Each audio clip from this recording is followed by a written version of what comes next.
Hello friends, Namrata art and craft ಚಾನಲ್ಗೆ ನಿಮಗೆಲ್ಲರಿಗೂ ಸ್ವಾಗತ. ನಾವಿವತ್ತು ಕರ್ನಾಟಕದ ಅತ್ಯಂತ ಸುಂದರ ಹಾಗೂ ಪವಿತ್ರ ಸ್ಥಳಗಳಲ್ಲಿ ಒಂದಾದ ಗೋಕರ್ಣಕ್ಕೆ ಹೋಗ್ತಾ ಇದ್ದೀವಿ.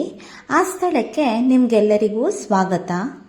ಒಂದು ಕಡೆ ಸಮುದ್ರ, ಅದ್ಭುತವಾದ ಸೌಂದರ್ಯ, ಇನ್ನೊಂದು ಕಡೆ ಭಕ್ತಿ, ದೇವಾಲಯಗಳು ಮತ್ತು ಪುರಾಣಗಳ ಕಥೆಗಳು ಇವೆಲ್ಲವೂ ಒಂದೇ ಜಾಗದಲ್ಲಿ ಸಿಗೋ ಸ್ಥಳವೇ ಈ ಗೋಕರ್ಣ. ಇದು ಕೇವಲ ಪ್ರವಾಸಿ ಸ್ಥಳ ಮಾತ್ರವಲ್ಲ, ಇದು ಭಕ್ತರ ಪಾಲಿನ ಪವಿತ್ರ ಕ್ಷೇತ್ರವೂ ಹೌದು. ಇಲ್ಲಿ ಇರುವ ಪ್ರಸಿದ್ಧ ಮಹಾಬಲೇಶ್ವರ ಟೆಂಪಲ್ ನಲ್ಲಿ ಶಿವನ ಆತ್ಮಲಿಂಗವಿದೆ ಎಂದು ನಂಬಲಾಗುತ್ತೆ. ಈ ದೇವಾಲಯಕ್ಕೆ ಸಂಬಂಧಿಸಿದ ರಾವಣ ಮತ್ತು ಗಣಪತಿಯ ಅದ್ಭುತ ಕಥೆ ತುಂಬಾ ಪ್ರಸಿದ್ಧವಾಗಿದೆ. ಗೋಕರ್ಣದಲ್ಲಿ ದೇವಾಲಯಗಳ ಜೊತೆಗೆ ಸುಂದರವಾದ ಬೀಚ್ಗಳನ್ನು ಕೂಡ ನಾವು ನೋಡ್ಬೋದು. ಇವಾಗ ನಾವು ನೋಡ್ತಾ ಇರೋದು ಗಣಪತಿಯ ದೇವಸ್ಥಾನ. ಮೊದಲಿಗೆ ಇಲ್ಲಿ ಪೂಜೆಯನ್ನು ಸಲ್ಲಿಸಿ ನಂತರ ಶಿವನ ದೇವಸ್ಥಾನಕ್ಕೆ ಹೋಗಬೇಕು ಅನ್ನೋದು ನಂಬಿಕೆ. ಹಾಗಾದರೆ ಈ ಆತ್ಮಲಿಂಗದ ಕಥೆಯನ್ನು ಕೇಳಲಿಕ್ಕೆ ಮುಂಚೆ ಈ ರಾವಣ ಯಾರು ಅಂತ ಹೇಳಿ ತಿಳ್ಕೊಳ್ಳೋಣ. ಬಹಳ ವರ್ಷಗಳ ಹಿಂದೆ ಋಷಿಗಳ ಕಾಲದಲ್ಲಿ ಒಬ್ಬ ಮಹಾನ್ ಋಷಿ ಇದ್ರಂತೆ. ಅವರ ಹೆಸರು ವಿಶ್ರವ ಮುನಿ. ಅವರು ಮಹಾಜ್ಞಾನಿ, ತಪಸ್ವಿ ಮತ್ತು ಅಪಾರ ಶಕ್ತಿ ಉಳ್ಳವರಾಗಿದ್ರಂತೆ. ಇನ್ನೊಂದು ಕಡೆ ರಾಕ್ಷಸರ ರಾಜನಾದ ಸುಮಾಲಿ ಎಂಬುವರು ತನ್ನ ರಾಕ್ಷಸ ಕುಲವು ಮತ್ತೆ ಬಲಿಷ್ಠವಾಗಬೇಕು ಎಂದು ಬಯಸ್ತಾರಂತೆ. ಅವನಿಗೆ ಕೈಕಸಿ ಎಂಬ ಸುಂದರ ಮಗಳಿರ್ತಾಳಂತೆ. ಒಂದು ದಿನ ಸುಮಾಲಿ ತನ್ನ ಮಗಳ ಕೈಕಸಿಗೆ ಕೇಳಿದ್ನಂತೆ, ಕರೆದು ಹೇಳಿದ್ರಂತೆ, ನೀನು ಮಹಾನ್ ಋಷಿಯಾದ ವಿಶ್ರವ ಮುನಿಯನ್ನ ವಿವಾಹವಾದರೆ ಬಹಳ ಶಕ್ತಿಶಾಲಿ ಮಕ್ಕಳಿಗೆ ಜನ್ಮ ಕೊಡಬಹುದು ಅಂತ ಹೇಳ್ತಾರಂತೆ. ತಂದೆಯ ಮಾತಿನಂತೆ ಕೈಕಸಿ ವಿಶ್ರವ ಮುನಿಯ ಆಶ್ರಮಕ್ಕೆ ಹೋಗಿ ಅವರನ್ನ ವಿವಾಹ ಮಾಡಿಕೊಳ್ತಾಳಂತೆ. ಕಾಲ ಕಳೆದಂತೆ ಕೈಕಸಿಗೆ 4 ಮಕ್ಕಳಾಗ್ತಾರಂತೆ. ಮೊದಲ ಮಗ ರಾವಣ, ಎರಡನೇ ಮಗ ಕುಂಭಕರ್ಣ, ಮೂರನೇ ಮಗ ವಿಭೀಷಣ ಮತ್ತು ಮಗಳು ಶೂರ್ಪನಖಿ. ರಾವಣ ಹುಟ್ಟಿದಾಗ ಅವನು ಸಾಮಾನ್ಯ ಮಗುವಾಗಿರಲಿಲ್ಲಂತೆ. ಅವನಲ್ಲಿ ಅಪಾರ ಬುದ್ಧಿಶಕ್ತಿ ಮತ್ತು ಅಹಂಕಾರದ ಲಕ್ಷಣಗಳು ಕಾಣಿಸ್ತಾ ಇರ್ತಂತೆ. ಅವನು ವೇದಶಾಸ್ತ್ರಗಳಲ್ಲಿ ಬಹಳ ಜ್ಞಾನವನ್ನ ಪಡೆದಿರ್ತಾನೆ. ಸಂಗೀತದಲ್ಲಿಯೂ ನಿಪುಣನಾಗಿರ್ತಾನಂತೆ. ಶಿವಭಕ್ತನಾಗಿದ್ದ ರಾವಣನು ಪ್ರತಿದಿನ ಶಿವನ ಆರಾಧನೆಯನ್ನ ಮಾಡ್ತಾ ಇರ್ತಾನೆ. ಆದರೆ ಆತನಿಗೆ ಒಂದು ದುರಾಸೆ ಇತ್ತಂತೆ. ರಾವಣನ ಮನಸ್ಸಿನಲ್ಲಿ ಒಂದು ಆಸೆ ಬೆಳೆಯತೊಡಗಿತ್ತಂತೆ. ನಾನು ಜಗತ್ತಿನ ಅತ್ಯಂತ ಶಕ್ತಿಶಾಲಿ ರಾಜನಾಗಬೇಕು ಎನ್ನುವುದು. ಆ ಕಾರಣಕ್ಕಾಗಿ ರಾವಣನು ಕಠಿಣ ತಪಸ್ಸನ್ನ ಮಾಡಿ ತನ್ನ ತಲೆಯನ್ನೇ ಒಂದೊಂದಾಗಿ ಅರ್ಪಿಸಿ ಬ್ರಹ್ಮದೇವರನ್ನ ಸಂತೋಷಪಡಿಸ್ತಾನಂತೆ. ಕೊನೆಗೆ ಬ್ರಹ್ಮ ಪ್ರತ್ಯಕ್ಷನಾಗಿ ರಾವಣನಿಗೆ ಅಪಾರ ಶಕ್ತಿಯ ವರವನ್ನ ನೀಡ್ತಾರಂತೆ. ಆ ವರದಿಂದ ರಾವಣನು ಬಹಳ ಬಲಿಷ್ಠನಾಗೋದಲ್ಲದೆ ನಂತರ ಲಂಕಾದೇಶದ ರಾಜನಾಗಿ ಆಡಳಿತವನ್ನ ಕೂಡ ನಡೆಸ್ತಾನಂತೆ. ಆದರೆ ಶಕ್ತಿ ಹೆಚ್ಚಾದಂತೆ ಅಹಂಕಾರವೂ ಹೆಚ್ಚಾಯಿತು ಅಂತ ಕೂಡ ಹೇಳ್ತಾರೆ. ಶಿವನ ಅಂದರೆ ಶಂಕರನ ಪರಮ ಭಕ್ತನಾದ ರಾವಣನ ತಾಯಿ ಕೈಕಸೆ ಎಂಬುವಳು ಒಂದು ದಿನ ಪಾರ್ಥಿವ ಲಿಂಗ ಪೂಜೆಯನ್ನ ಮಾಡಲು ನಿಶ್ಚಯಿಸಿ ಸಮುದ್ರದಲ್ಲಿ ಸ್ನಾನ ಮಾಡಿ ಮರಳು ಲಿಂಗವನ್ನ ಮಾಡಿಕೊಂಡು ಪೂಜಿಸ್ತಾ ಇರ್ತಾಳಂತೆ. ಆಗ ಸಮುದ್ರದ ತೆರೆಗಳು ಲಿಂಗವನ್ನ ಕೊಚ್ಚಿಕೊಂಡು ಹೋಗ್ತಾ ಇರತ್ತಂತೆ. ಕೈಕಸೆಗೆ ತುಂಬಾ ದುಃಖ ಆಗಿ ಮಗನಾದ ರಾವಣನನ್ನ ನೆಂದು ತುಂಬಾನೇ ಅಳ್ತಾಳಂತೆ. ಇದನ್ನ ನೋಡಿ ಎಲ್ಲವನ್ನ ಸಹಿಸಿ ತಾಯಿ ದುಃಖಿಸಬೇಡ, ಶಿವನನ್ನು ತಪಸ್ಸಿನಿಂದ ಒಲಿಸಿ ಅವನನ್ನು ಪೂಜಿಸುವ ಪ್ರಾಣಲಿಂಗವನ್ನೇ ನಾನು ನಿನಗೆ ತಂದು ಕೊಡ್ತೀನಿ ಅಂತ ಹೇಳಿ ಸಮಾಧಾನಪಡಿಸಿ ರಾವಣ ಕೈಲಾಸಕ್ಕೆ ಹೋಗ್ತಾನಂತೆ. ಆತನಿಗೆ ತನ್ನ ಶಕ್ತಿಯಿಂದ ಕೈಲಾಸವನ್ನೇ ಲಂಕೆಗೆ ಒಯ್ದರೆ ಹೇಗೆ ಎಂಬ ಬುದ್ಧಿ ಬರುತ್ತಂತೆ. ಆತ ತನ್ನ 20 ತೋಳುಗಳ ಬಲದಿಂದ ಕೈಲಾಸವನ್ನ ಎತ್ತಲು ಕೈಲಾಸವು ಅಲುಗಾಡ್ತಂತೆ. ಆಗ ಪಾರ್ವತಿಯು ಹೆದರ್ಕೊಂಡು ಶಿವನನ್ನ ಅಪ್ಪಿದ್ಲಂತೆ. ಶಿವನು ಪಾರ್ವತಿಯನ್ನ ಸಮಾಧಾನಪಡಿಸಿ ತನ್ನ ಎಡಗಾಲಿನ ಅಂಗುಷ್ಟದಿಂದ ಭೂಮಿಗೆ ಒತ್ತಿದ್ನಂತೆ. ರಾವಣನ ಕೈಗಳು ಪರ್ವತದ ಬುಡದಲ್ಲಿ ಸಿಕ್ಕಾಕೊಳ್ತಂತೆ.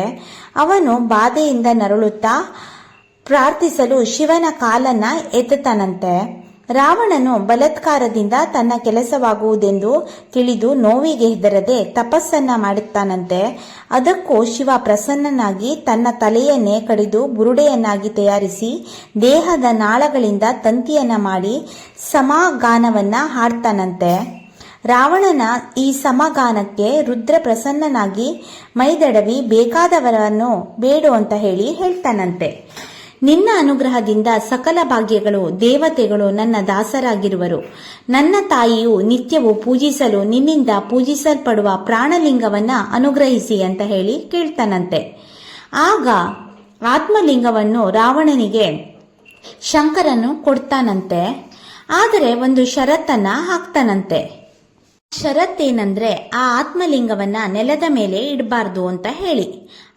ಒಮ್ಮೆ ನೆಲಕ್ಕೆ ಇಟ್ರೆ ಅದು ಅಲ್ಲೇ ಶಾಶ್ವತವಾಗಿ ಉಳಿದು ಬಿಡುತ್ತೆ ಅಂತ ಹೇಳಿರ್ತಾರಂತೆ. ರಾವಣನು ಸಂತೋಷದಿಂದ ಆತ್ಮಲಿಂಗವನ್ನ ಹೊತ್ತು ಲಂಕೆಯ ಕಡೆ ಪ್ರಯಾಣವನ್ನ ಆರಂಭಿಸ್ತಾನಂತೆ.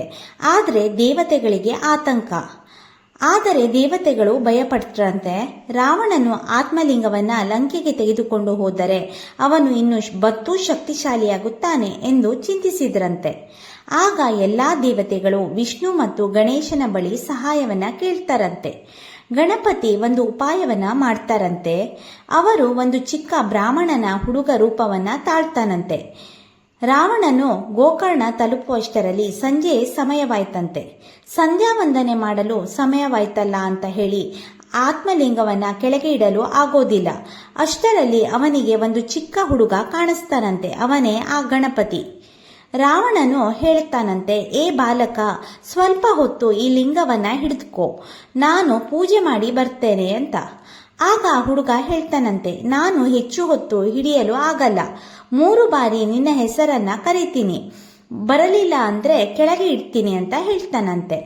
ರಾವಣನು ಒಪ್ಕೊಳ್ತಾನಂತೆ. ಗಣಪತಿಯ ಉಪಾಯ. ಹಾಗಾದ್ರೆ ಗಣಪತಿ ಏನ್ ಮಾಡ್ತಾನಂದ್ರೆ ಸ್ವಲ್ಪ ಸಮಯದ ನಂತರ ರಾವಣ ರಾವಣ ರಾವಣ ಎಂದು ಕೂಗ್ತಾನಂತೆ. ರಾವಣನು ಓಡಿ ಬರ್ತಾ ಇದ್ನಂತೆ.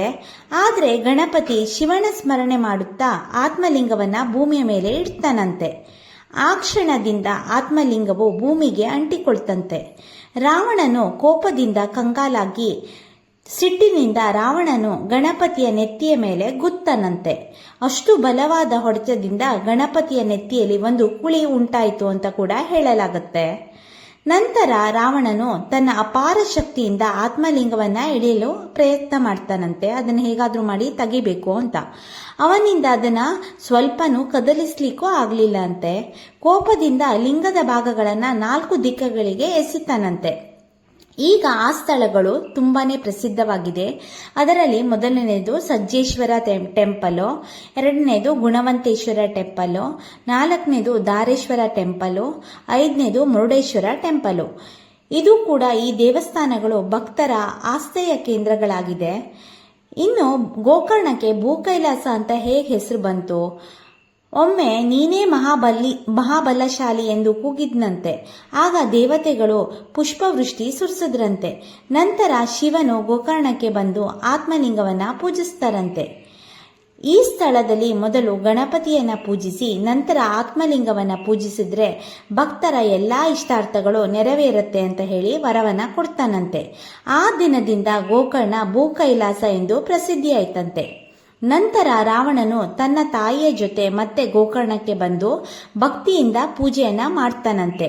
ಶಿವನು ಪ್ರತ್ಯಕ್ಷನಾಗಿ ಹೇಳ್ತಾನಂತೆ, ರಾವಣ, ದುಃಖ ಪಡಬೇಡ, ನಿನ್ನಿಂದಲೇ ಲೋಕಕ್ಕೆ ಉಪಕಾರವಾಗಿದೆ. ಇಂದು ಗೋಕರ್ಣದ ಆತ್ಮಲಿಂಗವು ಭಕ್ತರ ಮನದ ಆಸೆಗಳನ್ನು ನೆರವೇರಿಸುವ ಪವಿತ್ರ ಕ್ಷೇತ್ರವೆಂದು ಪ್ರಸಿದ್ಧವಾಗಿದೆ ಅಂತ ಹೇಳಿ ವರವನ್ನ ಕೊಡ್ತಾರಂತೆ. ಇದಿಷ್ಟು ಮಹಾಬಲೇಶ್ವರ ದೇವಸ್ಥಾನದ ಆತ್ಮಲಿಂಗದ ಕಥೆಯಾಗಿತ್ತು. ಇದಾದ್ಮೇಲೆ ನಾವು ಹೋಗಿದ್ದು ರಾಮತೀರ್ಥ. ಈ ರಾಮತೀರ್ಥದ ವಿಶೇಷತೆ ಏನಂತ ಹೇಳ್ತೀನಿ ಇವಾಗ. ರಾಮಾಯಣ ಕಾಲದಲ್ಲಿ ಶ್ರೀರಾಮನು ತನ್ನ ಬಾಣದಿಂದ ಇಲ್ಲಿ ಒಂದು ಪುಷ್ಕರಣಿ ಅಂದ್ರೆ ತೀರ್ಥವನ್ನ ಸೃಷ್ಟಿ ಮಾಡ್ತಾರಂತೆ. ರಾವಣನ ಸಂಹಾರದ ಬಳಿಕ ಬ್ರಹ್ಮಹತ್ಯ ದೋಷ ನಿವಾರಣೆಗಾಗಿ ಶ್ರೀರಾಮನು ಇಲ್ಲಿ ತಪಸ್ಸು ಮಾಡಿದ್ದ ಅಂತ ಹೇಳಿ ನಂಬಲಾಗುತ್ತೆ. ಈ ತೀರ್ಥದ ಸಮೀಪದಲ್ಲಿಯೇ ಶ್ರೀರಾಮಚಂದ್ರನಿಗೆ ಮೀಸಲಾದ ಒಂದು ಸುಂದರವಾದ ಮಂದಿರವಿದೆ. ನಿತ್ಯ ಪೂಜೆ ಹಾಗೂ ಅಭಿಷೇಕಗಳು ಇಲ್ಲಿ ನಾವು ನೋಡಬಹುದು. ಇನ್ನು ಮುಖ್ಯ ಆಕರ್ಷಣೆ ಅಂತ ಹೇಳಿದ್ರೆ ಈ ದೇವಸ್ಥಾನದ ಪಕ್ಕದಲ್ಲಿ ನಾವು ಈ ಸಮುದ್ರದ ಜೋರಾದ ಅಲೆಯನ್ನ ನಾವು ಹತ್ತಿರದಿಂದ ನೋಡ್ಬೋದು. ಸ್ವಲ್ಪ ಭಯ ಆಗತ್ತೆ, ಬಟ್ ತುಂಬಾನೇ ಸುಂದರವಾಗಿದೆ. ಈ ತರ ವ್ಯೂನ ಯಾವತ್ತೂ ನೋಡಿರ್ಲಿಲ್ಲ. ನೀವೇನಾದ್ರೂ ಈ ಸಮುದ್ರದ ಹತ್ರ ಹೋದ್ರೆ, ಮೇನ್ ಟೆಂಪಲ್ ಸಮುದ್ರದ ಹತ್ರ ಹೋದ್ರೆ ಈ ರಾಮತೀರ್ಥ ದೇವಸ್ಥಾನಕ್ಕೆ ಹೋಗೋದನ್ನ ಮರಿಬೇಡಿ. ಯಾಕಂದ್ರೆ ಇಲ್ಲಿಂದ ಆ ಸಮುದ್ರದ ವ್ಯೂ ಇನ್ನೂ ತುಂಬಾನೇ ಚೆನ್ನಾಗಿ ಕಾಣಿಸುತ್ತೆ.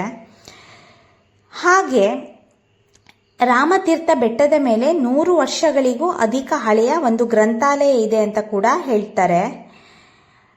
ಈ ದೇವಸ್ಥಾನ ಅರಬ್ಬಿ ಸಮುದ್ರ, ಮತ್ತೊಂದು ಕಡೆ ಹಚ್ಚ ಹಸಿರಿನ ಬೆಟ್ಟಗಳು, ವಿಶಾಲವಾದ ಈ ಅರಬ್ಬಿ ಸಮುದ್ರ, ಇದ್ರ ಮಧ್ಯದಲ್ಲಿ ಈ ದೇವಸ್ಥಾನ ನೋಡೋದೇ ತುಂಬಾನೇ ಖುಷಿ ಆಗತ್ತೆ. ಹಾಗೆ ಈ ಪುಷ್ಕರಣಿಯಲ್ಲಿ 365 ದಿನನೂ ಕೂಡ ನೀರು ಬರ್ತಾನೆ ಇರುತ್ತೆ. ಇನ್ನು ಪುರಾಣಗಳ ಪ್ರಕಾರ ಮಹತ್ವ ಏನಂದ್ರೆ, ಬ್ರಹ್ಮ ಹತ್ಯಾ ದೋಷ ನಿವಾರಣೆಗಾಗಿ ರಾಮಾಯಣ ಕಾಲದಲ್ಲಿ ಶ್ರೀರಾಮನು ತನ್ನ ಬಾಣದಿಂದ ಈ ಪುಷ್ಕರಣಿ ಅಂದ್ರೆ ಈ ತೀರ್ಥವನ್ನ ಸೃಷ್ಟಿಸಿದ. ಈ ದೇವಸ್ಥಾನವನ್ನ ನಾವು ನೋಡಾದ್ಮೇಲೆ ನಾವು ಹೊರಟಿದ್ದು ಕೋಟಿ ತೀರ್ಥ ಪುಷ್ಕರಣಿಯ ಹತ್ರ. ಈ ಕೋಟಿ ತೀರ್ಥ ಪವಿತ್ರ ಪುಷ್ಕರಣಿ ಅಂತ ಹೇಳಿ ಕರೀತಾರೆ. ಕೋಟಿ ತೀರ್ಥವು ಸುಮಾರು 6 ಎಕರೆ ವಿಸ್ತೀರ್ಣ ಹೊಂದಿರುವ ಅತ್ಯಂತ ಪವಿತ್ರವಾದ ಮಾನವ ನಿರ್ಮಿತ ಕೊಳ ಇದು. ಇನ್ನು ಈ ಗೋಕರ್ಣದಲ್ಲಿ ಕೋಟಿ ತೀರ್ಥ ಅಂದ್ರೆ ಕೋಟಿ ಸಂಖ್ಯೆಯ ಪವಿತ್ರ ಜಲಮೂಲಗಳು ಸಂಗಮವಾಗಿದೆ ಅನ್ನೋದು ಇದರ ಅರ್ಥ.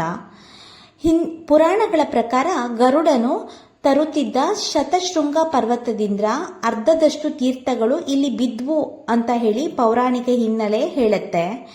ಇನ್ನು ಧಾರ್ಮಿಕ ವಿಧಿವಿಧಾನ, ಭಕ್ತರು ಮಹಾಬಲೇಶ್ವರನ ದರ್ಶನ ಪಡೆಯುವ ಮುನ್ನ ಇಲ್ಲಿ ಪವಿತ್ರ ಸ್ನಾನ ಮಾಡ್ತಾರೆ.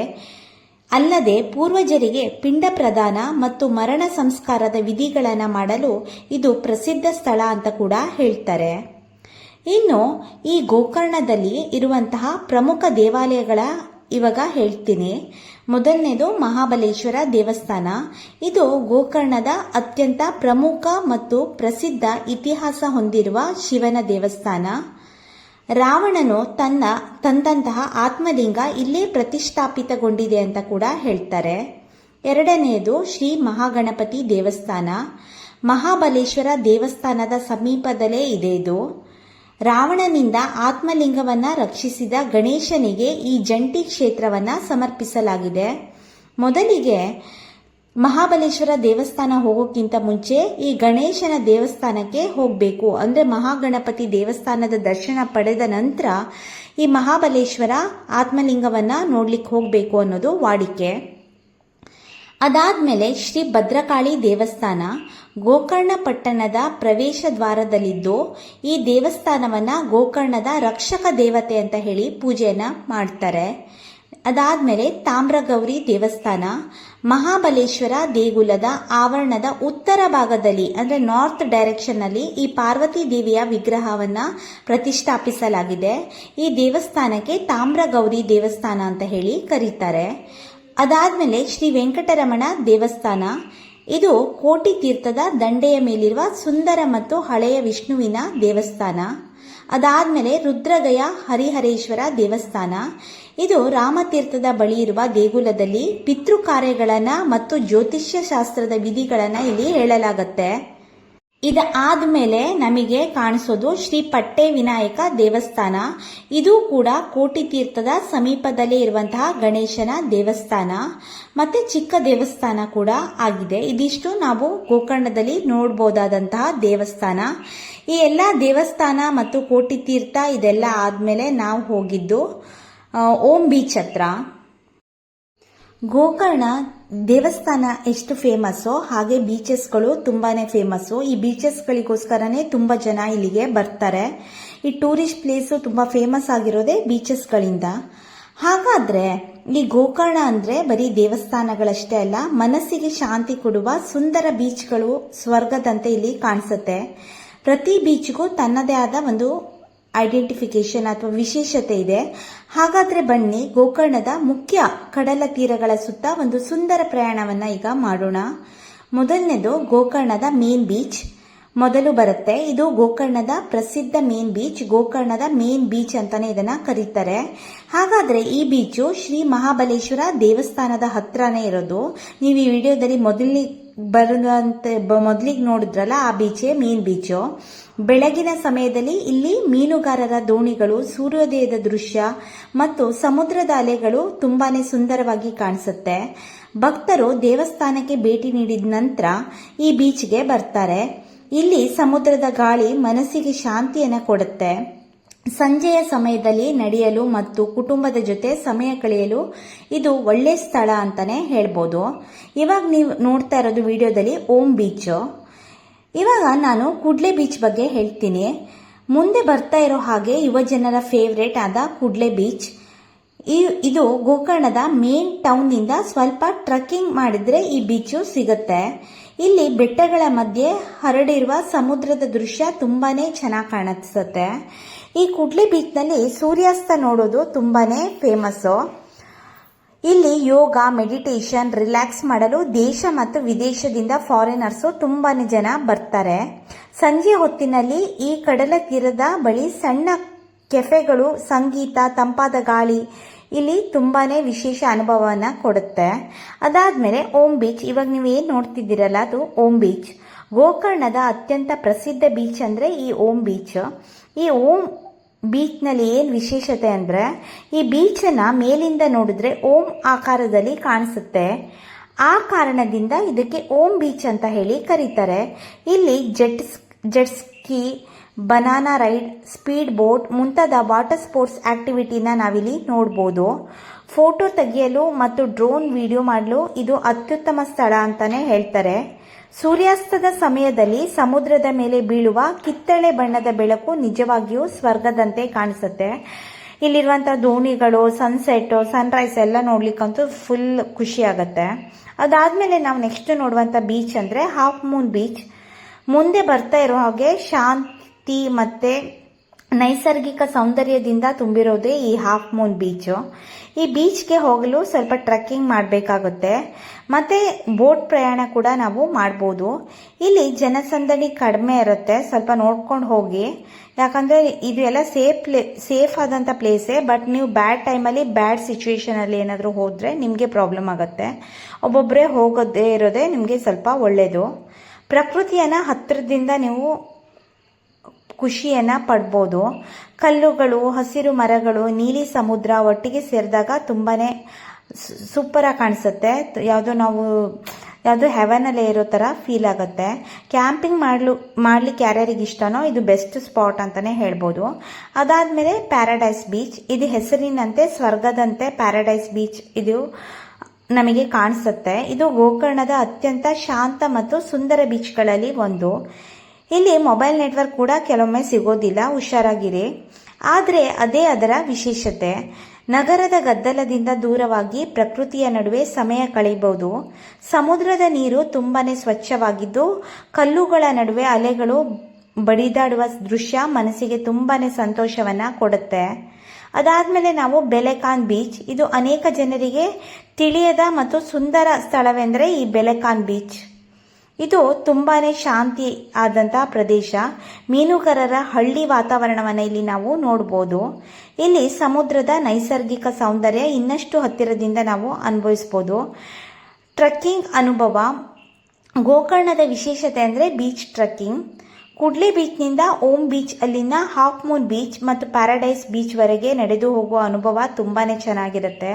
ಒಂದು ಕಡೆ ಬೆಟ್ಟಗಳು, ಮತ್ತೊಂದು ಕಡೆ ಅರಬ್ಬಿ ಸಮುದ್ರ. ಈ ದೃಶ್ಯ ಜೀವನದಲ್ಲಿ ಮರೆಯೋಕ್ಕೆ ಆಗಲ್ಲ. ಇದಾದ್ಮೇಲೆ ನಮಗೆ ಅಲ್ಲೇ ಹತ್ತಿರದಲ್ಲಿ ಒಂದು ಕೆಫೆ ಸಿಕ್ತು.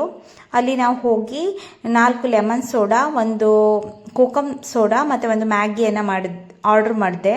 ಇದಿಷ್ಟಕ್ಕೂ ಅರೌಂಡ್ 360 ರೂಪೀಸ್ ಏನೋ ಪೇ ಮಾಡಿದ್ವಿ. ಇದಿಷ್ಟು ಆದ್ಮೇಲೆ ನಾವು ಮತ್ತೆ ವಾಪಸ್ಸು ಮನೆಗೆ ಬಂದ್ವಿ. ಇದಿಷ್ಟು ನಮ್ದು ಗೋಕರ್ಣದ ಕಥೆಯಾಗಿತ್ತು. ನಿಮ್ಗೇನಾದ್ರೂ ಈ ವಿಡಿಯೋ ಇಷ್ಟ ಆದ್ರೆ ಪ್ಲೀಸ್ ಲೈಕ್ ಮಾಡಿ, ಶೇರ್ ಮಾಡಿ, ಸಬ್ಸ್ಕ್ರೈಬ್ ಮಾಡಿ. ಈ ಹೋಟೆಲಿಂದ ಕೂಡ ವ್ಯೂ ತುಂಬಾನೇ ಚೆನ್ನಾಗಿ ಕಾಣುತ್ತೆ. ನೀವು ಗೋಕರ್ಣ ಹೋದ್ರೆ ಈ ಓಂ ಬೀಚಿಗೆ ಹೋಗೋದನ್ನ ದಯವಿಟ್ಟು ಮರಿಬೇಡಿ. ಮತ್ತೆ ಅಲ್ಲಿರುವಂತಹ ಎಲ್ಲ ದೇವಸ್ಥಾನಕ್ಕೆ ವಿಸಿಟ್ನ ಮಾಡಿ. ಆತ್ಮಲಿಂಗವನ್ನ ನೀವು ಕೈಯಲ್ಲೇ ಮುಟ್ಬೋದು, ಅಷ್ಟು ಚೆನ್ನಾಗಿದೆ. ಅದಾದ್ಮೇಲೆ ನಾನು ಏನೇನು ಪರ್ಚೇಸ್ ಮಾಡಿದೆ ಅಂತ ಇವಾಗ ತೋರಿಸ್ತೀನಿ. ನಾವೊಂದು ಮ್ಯಾಗ್ನೆಟ್ ಅನ್ನ ಪರ್ಚೇಸ್ ಮಾಡಿದೆ, ಫ್ರಿಡ್ಜ್ ಮ್ಯಾಗ್ನೆಟ್. ಗೋಕರ್ಣಕ್ಕೆ ಬಂದಿರೋದು ಮೆಮೊರಿಗೋಸ್ಕರ. ಈ ತರ ಇತ್ತು. ಇದಕ್ಕೆ ನಾನು ಸುಮಾರು 100 ರೂಪೀಸ್ ಕೊಟ್ಟೆ. ಅದಾದ್ಮೇಲೆ ಒಂದು ಚಿಕ್ಕ ಕಾರನ್ನ ಪರ್ಚೇಸ್ ಮಾಡಿದೆ, ಇದಕ್ಕೆ ಕೂಡ 100 ರೂಪೀಸ್. ಆಮೇಲೆ ಬೀಚ್ ಆಕ್ಟಿವಿಟಿಗೋಸ್ಕರ ಇದನ್ನ ಪರ್ಚೇಸ್ ಮಾಡಿದೆ. ಇದು ಅರೌಂಡ್ 150 ರೂಪೀಸ್ ಏನೋ ನಾನು ಪೇ ಮಾಡಿದೆ. ಅದಾದ್ಮೇಲೆ ನಾನು ಒಂದು ವುಡ್ಡಿಂದು ಸುಮಾರು ಇದನ್ನು ಮಾಡ್ತಿದ್ರು, ಅದನ್ನು ಕೂಡ ತೊಗೊಂಡೆ. ಅದಾದಮೇಲೆ ಇಲ್ಲಿ ಸ್ಥಳ ಪುರಾಣ ಗೋಕರ್ಣ ಯಾಕೆ ಫೇಮಸ್ಸು, ಇದ್ರ ಹಿಂದಿರುವಂಥ ಸ್ಟೋರಿ ಏನು ಅಂತ ಹೇಳಿಬಿಟ್ಟು ಒಂದು ಬುಕ್ಕನ್ನು ಪರ್ಚೇಸ್ ಮಾಡಿದೆ. ಅದಾದಮೇಲೆ ನಾನು ಇಲ್ಲಿ ವುಡ್ಡಿಂದು ತುಂಬ ಮೂರ್ತಿಗಳು ಫೇಮಸ್ಸು, ಅದಕ್ಕೆ ನಾನು ವುಡ್ಡಿಂದು ಒಂದು ಸಾಯಿಬಾಬಾ ಮೂರ್ತಿಯನ್ನು ಕೂಡ ಪರ್ಚೇಸ್ ಮಾಡಿದೆ. ಈ ವಿಡಿಯೋದಲ್ಲಿ ನೀವು ನೋಡಿರ್ಬೋದು ಆ ಶಾಪು ಮತ್ತು ಆ ಓನರ್ದು ವಿಡಿಯೋ ಕೂಡ ನಾವು ಪ್ರೀವಿಯಸ್ ವಿಡಿಯೋದಲ್ಲಿ ನೀವು ನೋಡಿರ್ಬೋದು. ಇದೇ ಆ ಸಾಯಿಬಾಬಾನ ನಾನು ಪರ್ಚೇಸ್ ಮಾಡಿದ್ದಾಗಿತ್ತು. ಇದಕ್ಕೆ ಅರೌಂಡು ಅವರು 300 ರುಪೀಸು ನಾನು ಪೇ ಮಾಡಿದೆ. ಇದಿಷ್ಟು ನಾನು ಟೂರಿಗೆ ಹೋಗಿ ಬಂದಿರುವಂತಹ ವಿಡಿಯೋ ಆಗಿತ್ತು. ನಿಮ್ಗೇನಾದರೂ ಇಷ್ಟ ಆದರೆ ಪ್ಲೀಸ್ ಲೈಕ್ ಮಾಡಿ, ಶೇರ್ ಮಾಡಿ, ಸಬ್ಸ್ಕ್ರೈಬ್ ಮಾಡಿ. ನೆಕ್ಸ್ಟ್ ಟೈಮ್ ನೀವೇನಾದರೂ ಕಾರವಾರ, ಕುಮಟಾ ಅಥವಾ ಹೊನ್ನಾವರ ಹೋದರೆ ಗೋಕರ್ಣ ಹೋಗೋದನ್ನು ದಯವಿಟ್ಟು ಮಿಸ್ ಮಾಡಬೇಡಿ. Thank you.